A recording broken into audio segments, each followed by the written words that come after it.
Selamat berjumpa kembali dengan saya, Bapak Ibu sekalian, pada sesi ke-155 dalam serial pembangunan sebagai pemerdekaan. Bapak Ibu sekalian, pada sesi ke-155 ini, saya akan mencoba menyampaikan kelanjutan cerita atau uraian pada sesi ke-154, yaitu menjawab pertanyaan apakah inovasi yang berlangsung di PTPN 7 dan di PTPN 8 itu berlanjut dengan lahirnya inovasi-inovasi lainnya, dan juga dengan aplikasinya. Bapak Ibu sekalian, kembali saya tampilkan pengulangan gambar-gambar di nomor berikutnya hanya untuk sebagai background, seperti S-curve, kemudian product complexity index, flow dari research sampai aplikasi, laporan tahunan. Nah, kemudian sekarang saya akan mencoba dengan background tadi, akan mengemukakan inisiatif, merangsang lahirnya inisiatif dari unit penelitian yang ada di PTPN 7, khususnya di di perkebunan tebu dan gula bunga mayang dan cinta manis, untuk melakukan suatu inovasi. Dimulai dari research, nanti masuk ke inovasi. Nah, jadi di sini yang saya istilahkan, fungsi Dewan Komisaris bukan sekedar melakukan pengawasan bukan sekedar melakukan pengawasan administratif, tetapi juga melakukan pengawasan substantif. Bahkan substantifnya bukan hanya meriksa gudang atau meriksa kebun seperti itu saja, mengawasi produksi katakanlah, tapi masuk ke dalam proses inovasi untuk mencari alternatif solusi apa.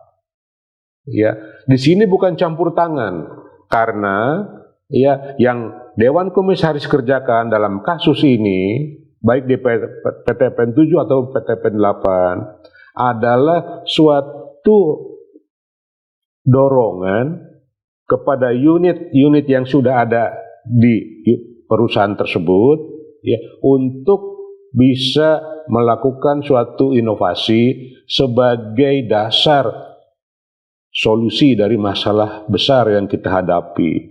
Itu sebagai background.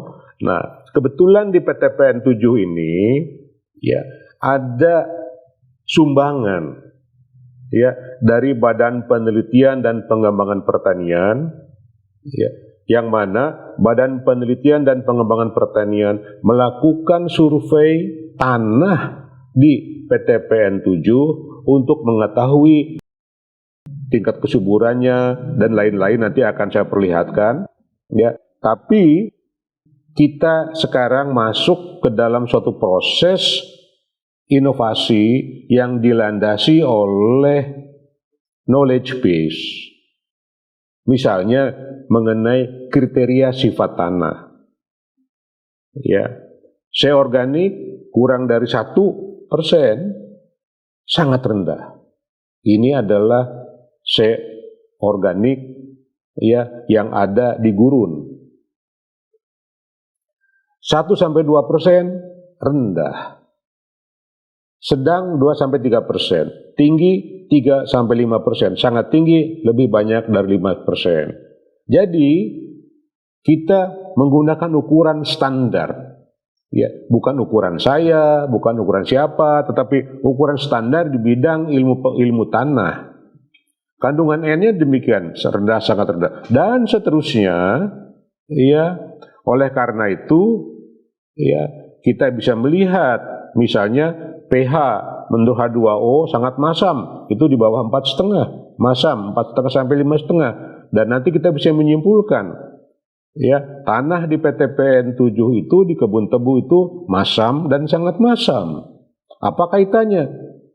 Kaitannya dengan defisiensi, dengan keracunan, dengan macam-macam ya, karena tanah tidak sehat. Nah, mengenai kriteria biologi tanah, misalnya bakteri pelarut fosfat ya, rendah kurang dari 10⁴ CFU per gram, tinggi lebih dari 10⁻⁷ katakanlah.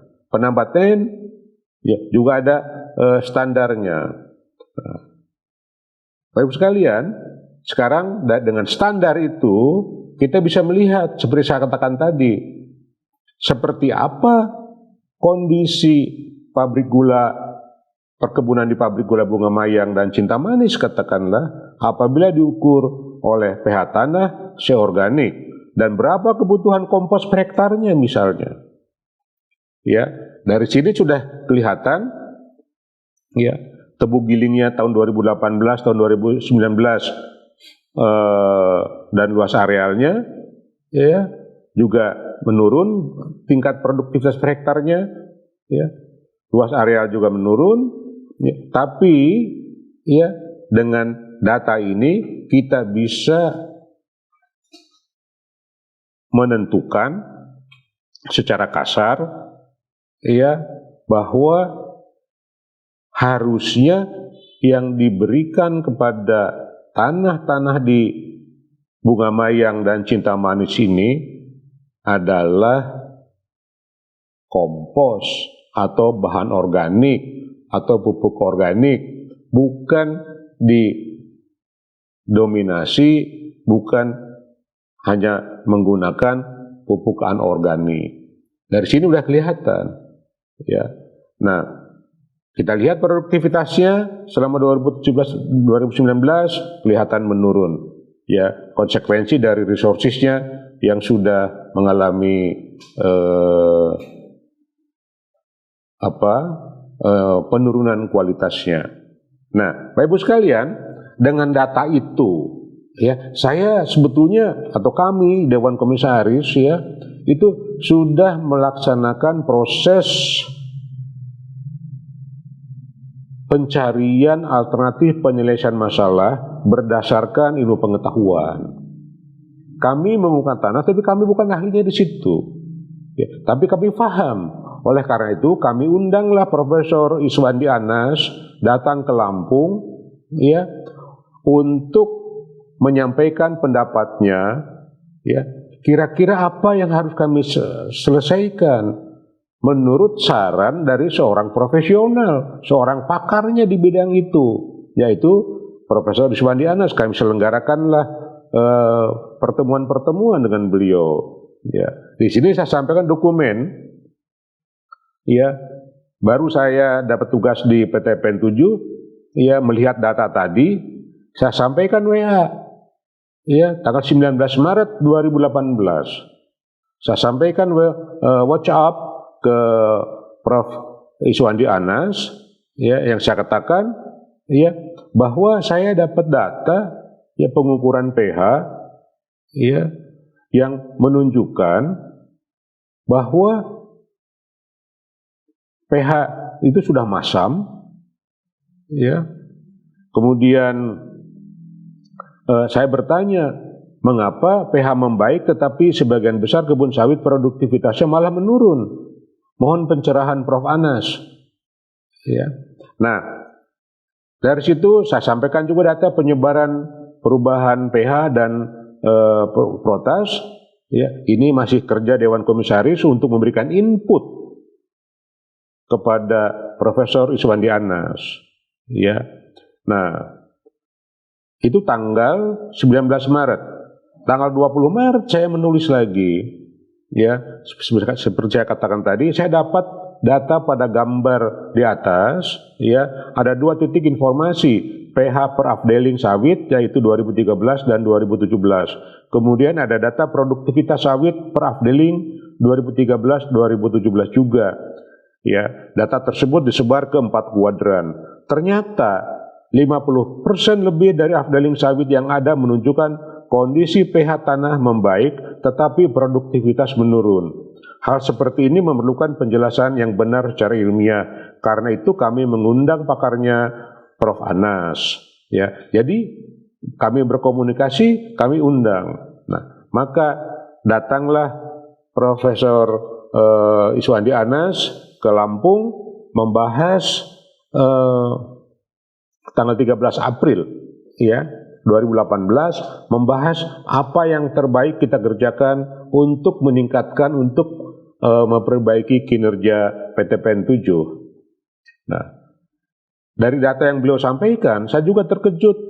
Ya, walaupun dengan data yang ada sudah sering saya dapatkan, tetapi sekarang datang dari Pak Prof. Iswandi Anas, yaitu tingkat pemupukan di Indonesia ini, ya dapat dikatakan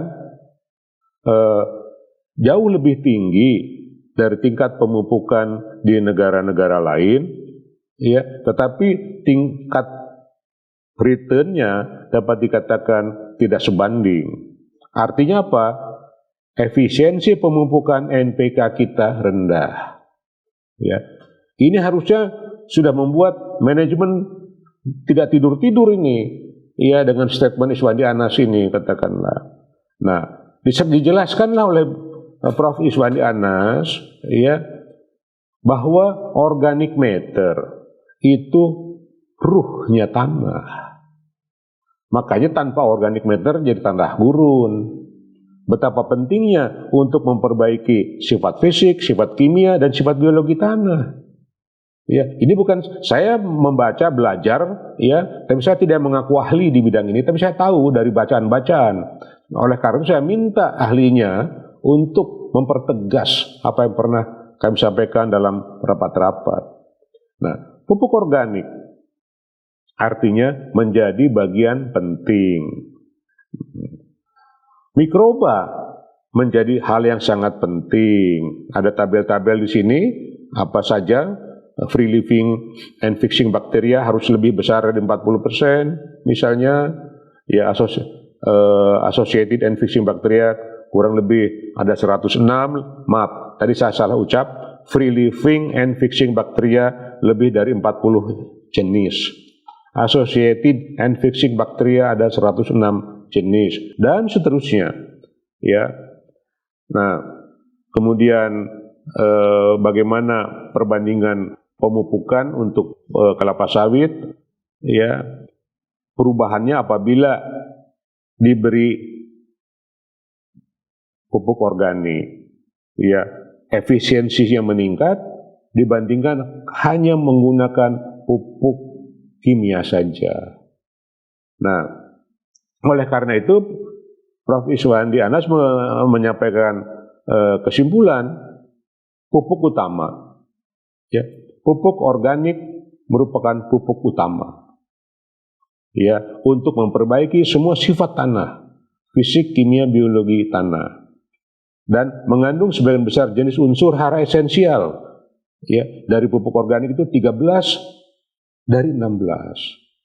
Oleh karena itu, yang kurang N, P, dan K, Ca, magnesium, ditambahkan sebagai pupuk tambahan penting, atau bahkan bisa dikatakan pelengkap.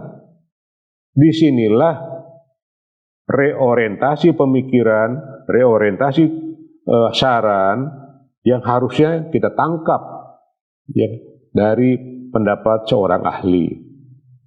Nah, itulah kesimpulan, ya. Nah, mengingat tanah-tanah di Indonesia sudah semakin sakit, untuk istilah beliau, ya, dan seterusnya, maka pupuk organik atau pupuk hayati yang menyehatkan tanah dan meningkatkan efisiensi pemupukan merupakan suatu keharusan. Sedangkan pupuk kimia dan pupuk organik sebaiknya digunakan secara bersama untuk saling melengkapi. Jadi, saya bisa simpulkan bahwa pendapat dari pakar, ya, yang mewakili katakanlah pakar ilmu tanah, ya, mengatakan bahan organik atau pupuk organik demikian penting. Oleh karena itulah kami mengambil inisiatif ya untuk melakukan suatu gerakan inovasi pemupukan perkebunan tebu di PTPN 7 ya, yaitu di Bunga Mayang dan Cina Manis dengan menggunakan teknologi biokonversi sampah organik oleh lalat Black Soldier Fly ya, yang mana kami selaku inovator di bidang ini ya alhamdulillah sudah memberikan masukan di banyak tempat. Kami berikan masukan juga untuk PTPN 7 yang mana produksinya sendiri dikerjakan oleh koperasi karyawan PTPN 7 ya. Di sini ada video nih. Nanti dialirkan ya. Lihat ini konstruksinya ini supaya memudahkan ya. Tidak rata. Supaya kita tidak mengambil resiko kalau rata itu Bapak Ibu sekalian, ya sebagai inovator di bidang Black Soldier Fly, ya saya bersyukur karena dampak pengembangan pupuk cair maggot ini sudah berkembang di masyarakat, dan ini saya ambil satu hasil publikasi yang dimuat oleh majalah Trubus. Ya, menurut laporan petani di Karawang, karena maggot panen naik 25%. Ya, sebagai informasi, salah satu perusahaan ya sudah mendapatkan izin edar dari Kementerian Pertanian untuk PCM ini, pupuk cair maggot ini. Nah, artinya apa? Sekarang ya bukan hanya praktek di lapangan, kemudian hasil di laboratorium, tetapi juga secara legal pupuk yang berasal dari proses biokonversi oleh maggot BASF ini sudah mendapatkan izin edar di salah satu perusahaan. Ya, nah, dengan latar belakang tersebut kami melakukan percobaan. Ya, saya tidak akan bercerita panjang. Di sini ada percobaan pupuk cair maggot yang dikerjakan oleh para peneliti di PTPN 7. Metodenya seperti di gambar ini, ya, bisa dilihat ada perlakuan, ada kontrol yang jelas, ya. Nah, kemudian di sini bisa dilihat metode penelitiannya seperti apa, ulangannya berapa kali. Nah, parameter yang diamati ya mulai dari persentase perkecambahan pada tanaman umur 1 bulan setelah tanam. Kemudian jumlah batang per meter dan tinggi batang pada tanaman umur 3, 6, 9 bulan setelah tanam.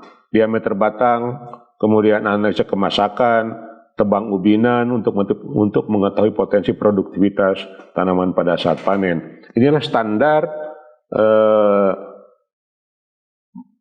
parameter yang diamati. Produktivitas, ya, di sini diukur dari jumlah batang, tinggi batang per meter, diameter batang 11 bulan setelah tanam, produktivitas ton per hektar, rendemen, hablur per hektar, ada semuanya, ya, sebagai dasar untuk mengambil kesimpulan. Kita kumpulkan data. Nah, dampak terhadap kesuburan tanah, ya, yang mana di sini hasil analisa tanah saat tanam, ya, hasil analisa tanah saat tebang, ya, bisa dilihat kandungan seorganiknya meningkat, ya, kemudian kandungan PNN-nya juga ya meningkat, ya, dan yang paling penting di sini adalah meningkatnya seorganik, ya, dan walaupun agak turun pH-nya, ya, tetapi masih ada dalam batas kalau dengan kontrol, ya, pH-nya membaik, ya, pH-nya membaik, ya, setelah lebih baik pada saat tanam ini.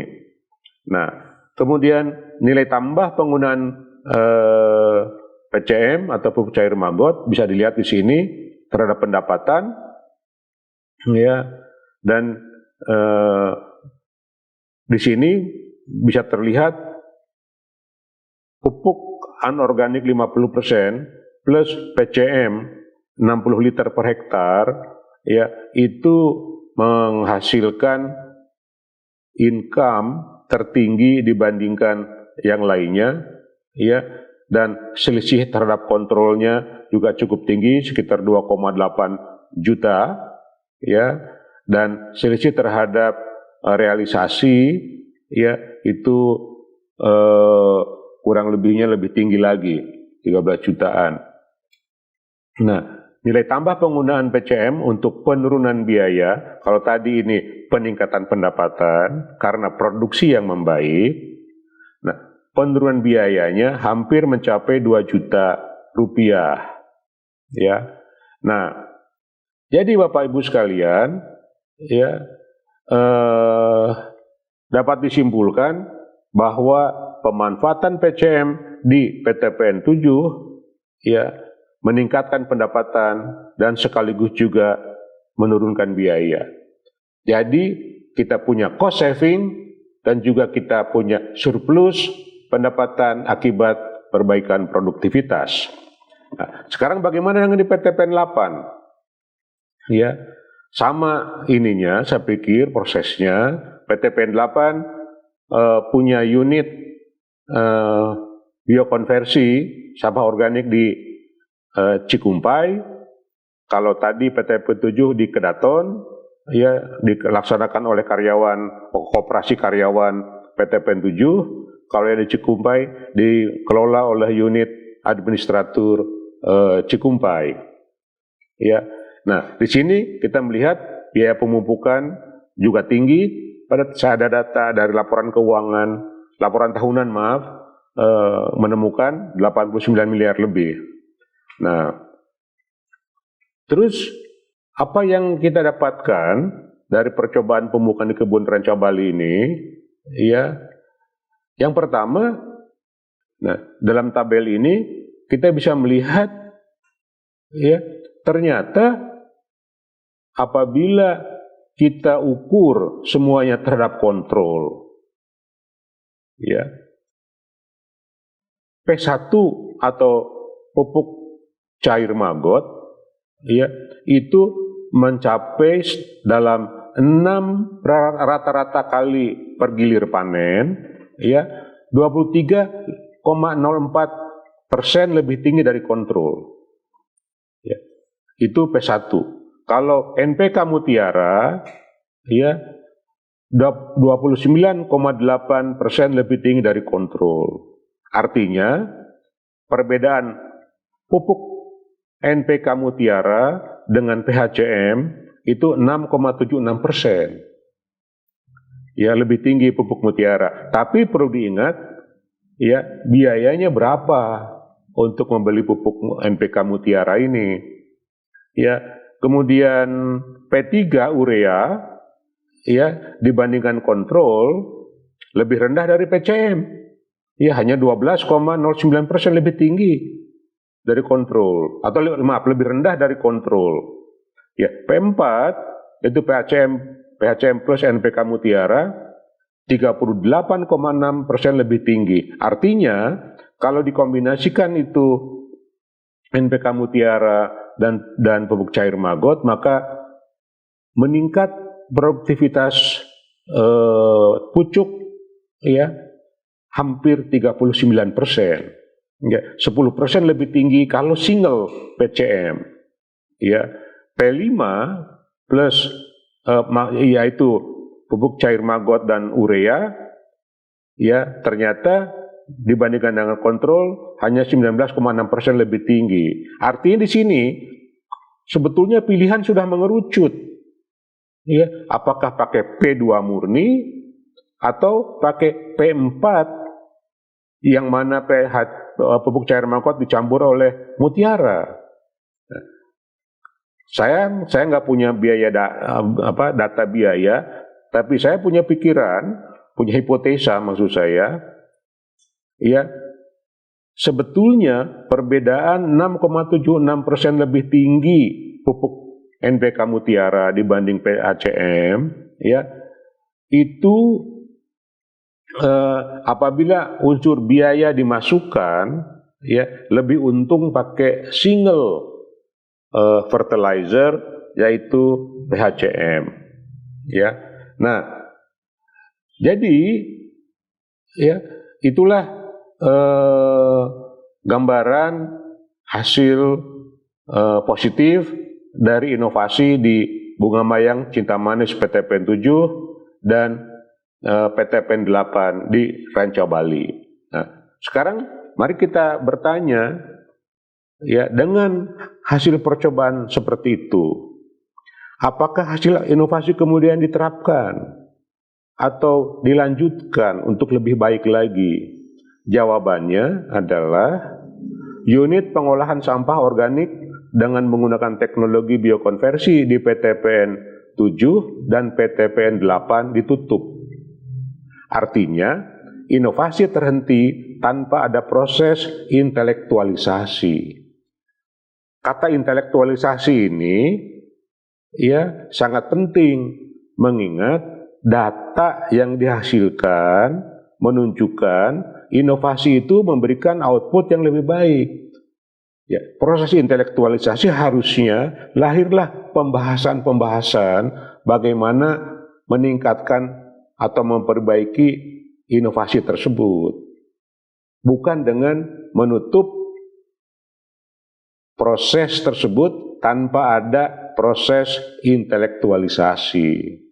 Nah, mengapa saya berani mengatakan demikian? Karena ada juga selain data, kalau tadi kan kita bicara data internal di PTPN 7 dan di PTPN 8. Sekarang mari kita menggunakan data eksternal.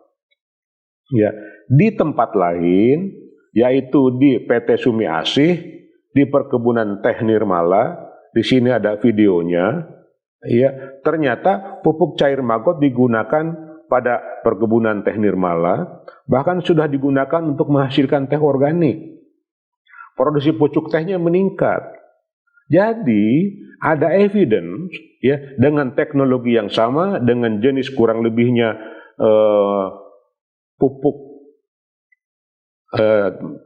cair maggot yang kandungannya relatif sama, di satu tempat ditutup, walaupun data menunjukkan positif, dampaknya di tempat lain dipakai. Iya, sama-sama di Jawa Barat katakanlah.